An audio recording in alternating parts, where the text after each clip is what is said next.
Well, good day, YouTube, and welcome to another episode of the Albino Rhino beer review. Last review of the night, another very new beer out on the scene. Who knows when this video will go up, but I picked this up today, which would be May 11th. This has been in the area for about a week, so I'm about a week short. A week late. I tried to get to it when it first came out, but things came up, and you know what, I don't really care to... It was right after the festival. I had so much good beer in the house. Why would I rush out for this, right? Though this might be actually really good. This is Bud Light Apple at 4% alcohol by volume. Bud Light Apple. Now, I know my good buddy Lee from Hoogly's Beer Reviews did not like this. And he drank this and Mad Jack at the same time and didn't like Mad Jack either. I did like Mad Jack, but I like Canadian cider. Molson Canadian cider better. Anyway, let's see here. Brewed by Labatt Brewing Company. Blah, blah, blah, blah, blah, blah, blah, blah. Ingredients: light beer, water, glucose, fructose, citric acid, malic acid, and natural apple flavor. Okay, so citric acid is probably in here to keep the sugar from crystallizing. Glucose, fructose is the added sugar. Malic acid is in there to give it a nice little sour note. Natural flavor in there to make it taste kind of like apples. Water on top of the light beer. See, that one doesn't make sense to me. How was this Bud Light? Like, how was it light beer? And then you added water and everything else, and it's still only 4%. Unless it started out as like Bud Light Platinum. Anyway, what does it matter? It doesn't matter. Let's open it up and try it. So, citric acid probably in there to keep the sugar from crystallizing. Understandable. Malic acid, give it some sourness. So it'll be. I'm gonna guess it's gonna be like a Granny Smith apple. I know that Lee didn't like it. I haven't watched his video yet. I'm gonna watch it after I do mine, and that's the only reason I haven't watched it yet, because I didn't want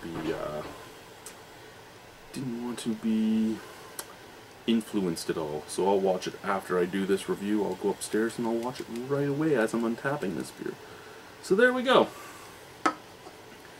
Crisp golden color. Looks like apple juice, but I mean, this beer always looked like apple juice anyway. Big frothy white head. Okay. Lots of snap crackle pop, so that white head will not last all that long. It's already fading, but it looks so pillowy and nice. I mean, for a macro beer, for a fruit beer, that actually doesn't look bad. It's not as appealing as I would like. It's a little too light colored for me, but it's not a bad looking beer. Okay, sniff. Woo! Okay.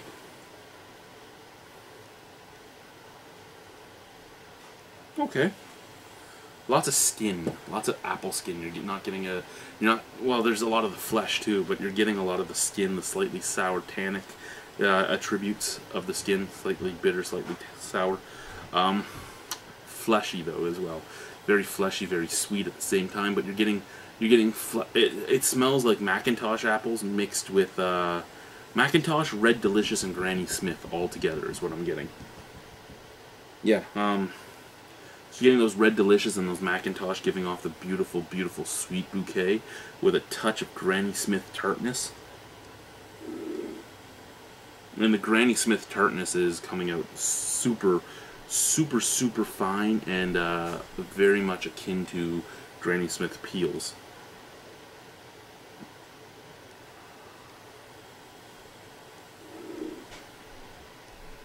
It smells a lot like super sugar fortified cider beverages. And I say cider beverages because I don't know if I consider all of them ciders myself. But cider-like for sure.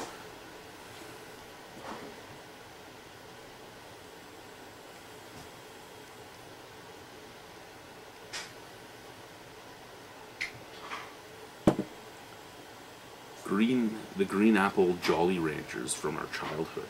That's one of the things that's just popping into my mind every time I sniff it.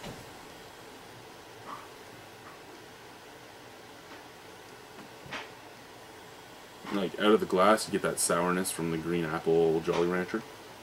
Out of the can, you get a sweetness as if you're, well, just sniffing the cider. Anyway, let's try it. Cheers.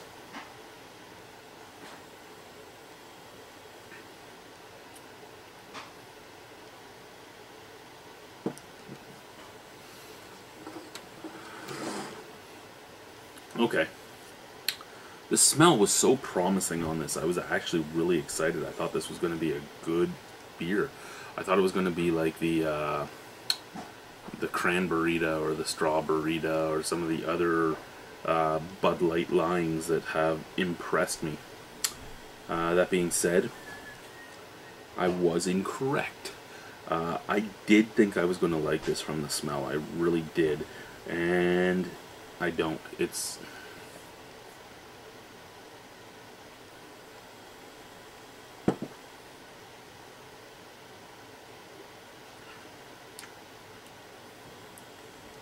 not bad.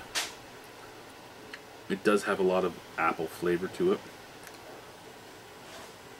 It's that watered down light beer and almost chalky strangeness that finishes the beer that is what I don't like. The malic acid kind of coats your tongue in a slightly sour, slightly chalky weirdness that I don't particularly like at all. There we go.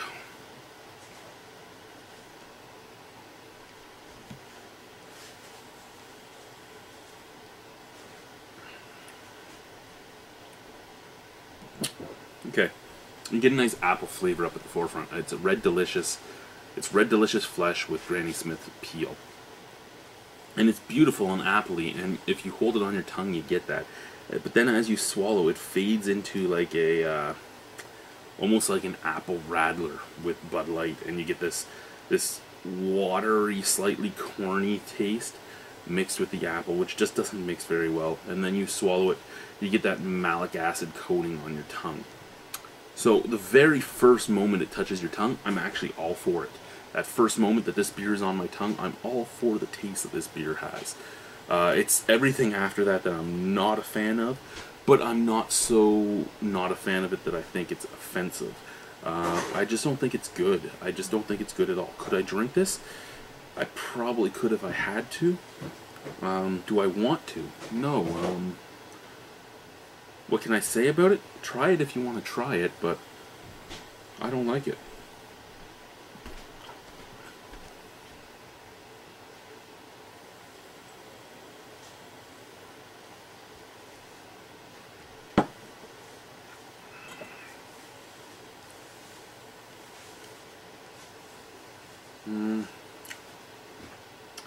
The more I drink it, the more that malic acid and light beer finish bothers me.